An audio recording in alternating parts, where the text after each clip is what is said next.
ये जूठी प्रीत जोने गुलाब की અને ધામ પડે એ મુરઝાય પણ સાચી સાચી પ્રીત કપાસની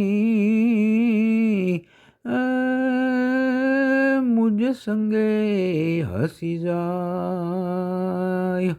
આ દુહામાં બહુ સરસ વાત કરી છે કે સંગ કોનો કરાય, કારણ કે દાખલો આપ્યો છે ગુલાબ અને કપાસનો.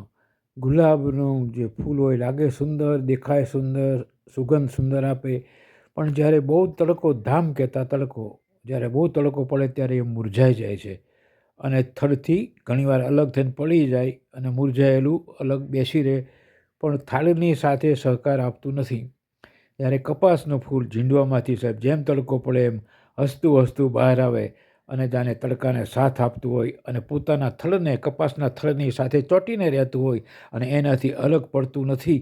એટલે સાહેબ એ આ કપાસના જે છોડ એની સાથે રાખી અને એ કપાસનો જે ફૂલ એ કહેવામાં આવે એટલે કાલું જે ઝીંડવું એ ચોંટી રહે છે. તો મિત્રો સંગ એવા ન કરો કે જે કપાસના ઝીંડવાની જેમ તમારા વિપત પડે ત્યારે અથવા દુઃખ પડે ત્યારે તમારી સાથે ચોંટી અને ખભે હાથ મૂકીને બેસી રહે, હું બેઠો છું એમ કે અલગ ના થઈ જાય. અસ્તુ, જય હો, જય ભવાની, જય માતાજી. કપાસ અને ગુલાબની સરખામણીના આ મારા 1 નંબરના દોહાને અહીં પૂરો કરું છું. દાદા બાપુની જય. અસ્તુ, જય ભવાની, જય માતાજી.